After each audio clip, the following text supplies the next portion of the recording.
국민 여러분, 대한민국이 극도의 혼돈 상태에 빠져 있습니다. 제가 볼 때 이재명 그 가짜 대통령이 아마 잘못하면 한 달 내로 탄핵될 가능성이 많습니다. 왜냐하면은 오전에 우리 김학성 교수님하고 방송하는 걸 내가 다 들었는데, 지금 그 대장동, 백현동, 그 다음에 또 대북 송금 그거 위해서 재판을 계속 받다가 이 법원이 대법원이 파기환송을 했는데, 그러면 바로 재판이 시작돼야 되는데 이 고등법원에서 이것은 선거 후로 미루겠다 이렇게 해서 결국 이재명을 살려줬으나, 그러나 대통령 되기 전에 받은 재판 모든 내용들은 이것은 대통령 후에도 계속 이것은 재판을 받아야 된다고 하는 것이 모든 헌법학자들의 이게 견해입니다. 헌법 68조를 한번 찾아봐 주시면 헌법 68조에 이렇게 돼 있어요. 그러나 이재명은 끊임없이 자기를 지키기 위해서 이 국회에서 법률을 만들어서 별짓을 다 하지만은 법률을 만들어도 헌법을 이길 수는 없습니다. 헌법의 지배하에 있는 것입니다. 대한민국은.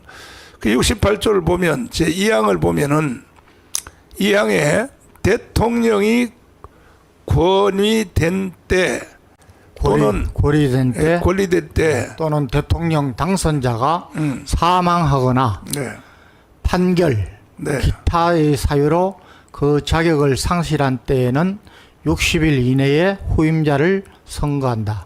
그러니까 여기 저 앞에 거는 사망할 리는 없고, 그 다음에 또 고리될 때 그것도 있을 수 없는데, 근데 뒤에는 판결이래. 판결 기타의 사유로 그 자격을 상실할 때에는 60일 이내에 후임자를 선거한다. 그러니까 내가 볼 때 이재명 이 가짜 대통령은 이게 대통령 할 수 있는 기간이 한 달밖에 없다고 생각해요. 왜? 판결 기타의 사유로, 판결뿐이 아니고 기타의 사유로 그 자격을 상실할 때에는 60일 이내에 후임자를 선거한다. 이렇게 돼 있단 말이에요. 그러니까 이재명이가 길어봤자 대통령 할 수 있는 기간은 한 달밖에 없어요. 이것이 왜 한 달밖에 없냐 하면은, 이게 이제 1심에서 1년 징역, 그 다음에 또 2년 집행유예를 받았고, 2심에서는 이 완전히 우리법연구회로 때문에 사실은 무죄가 됐단 말이야. 무죄가 되는데 이게 대법원으로 올라갔다고요. 그 대법원에서 어떻게 판결했느냐? 대법원에 원래 4명 정도로 조를 짜서 판결을 해야 되는데, 이건 전원 합의체로 갔어요. 합의체로 갔는데 대법원장이 이거는 재판이 잘못된 것이다. 결국은 1심 재판이 맞다 이거죠. 2심 재판이 잘못됐다. 그래서 파기환송을 한 겁니다. 파기환송을 해서 원래는 5월 16일 날 재판 날짜로 잡혔는데, 이게 또 고등법원에 이 사람들이 이재명의 눈치를 보고 선거 후로 미루겠다 해서 6월 18일로 날짜를 잡았어요. 6월 18일에 재판하겠다. 그러면 이제 이재명은 6월 18일에 현직 대통령이지만 재판받으러 가야죠. 이제 안 가면 또 이제 결국은 경고장 날리고, 그 다음에 체포영장 또 날리겠죠. 체포영장 날려도 안 가면 결국은 이거는 당사자가 없는 상태에서 판결을 낼 수밖에 없습니다. 그래서 대법원이 1심, 2심 판결이 잘못됐다. 1심 판결이 맞다는 거죠. 1년 징역에 2년 집행유예가 그게 맞다는 거지. 그래서 파기환송을 한 것입니다. 결과적으로 정돈하자면 6월 18일 날 이재명은 재판받으러 와야 됩니다. 참 창피한 얘기죠.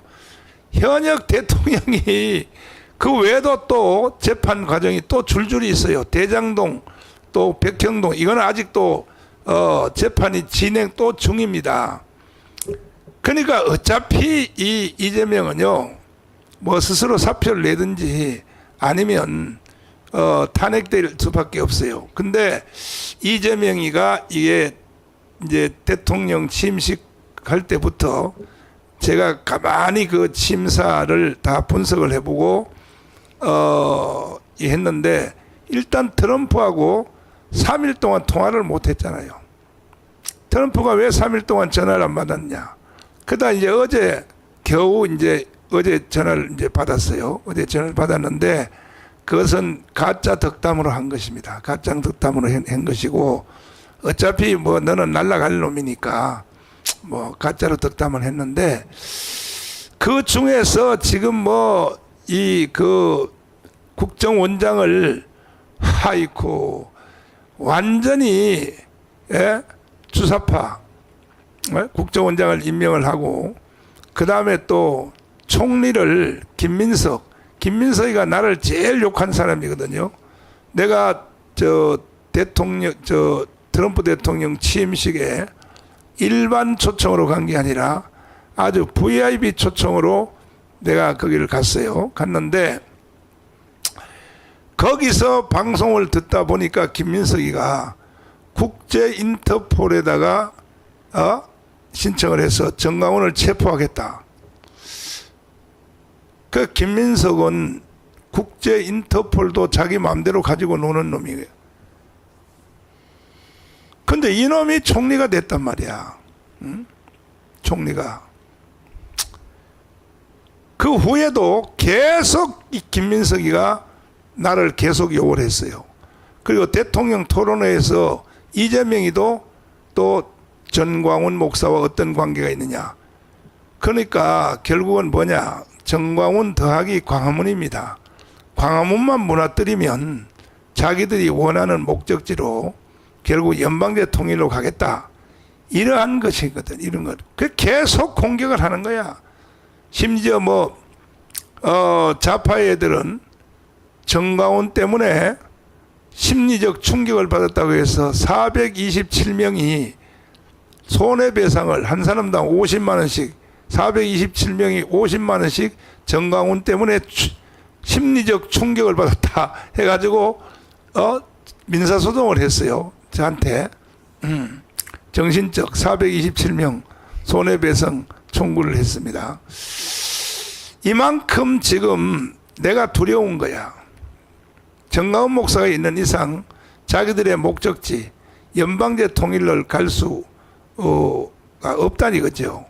그래서 이 방송을 듣고 있는 모든 분들은요, 내가 계속 강조하지만은 정광훈 시킨 대로 해서 얻은 게 뭐가 있어? 아직도 그런 질문이 또 와요. 방송을 안 듣는 사람들이 그거요? 나 시킨 대로 해서 되는 게 뭐 있어? 제가 시킨 대로 광화문 7년 동안 운동한 것 때문에 윤석열이가 대통령이 되었고 그보다 더 심한 것은 뭐냐? 대한민국에 살고 있는 것입니다. 이것이 정광훈 목사를 지지하고 따랐던 것에 대한 최고의 선물입니다. 안 그랬으면요 문재인 때 이미 연방제로 넘어갔어요. 자, 오늘의 그 핵심은 뭐냐? 드디어 내가 지금 무슨 정책을 펴느냐, 뭔 일을 하느냐 유심히 봤더니 문재인 때 만든 9.19 합의 이것을 시행하겠다. 오늘 이재명이가 이따위 개소리를 했어요. 자, 보세요. 나는 이재명의 대통령을 인정할 수 없어요. 저거는 가짜 대통령이라고 볼 수밖에 없어요. 그거는 뭐 나중에 시간 되면은 이게 부정선거에 대해서 내가 다시 이야기하겠습니다만은 9.19 합의 사항을 실현하겠다.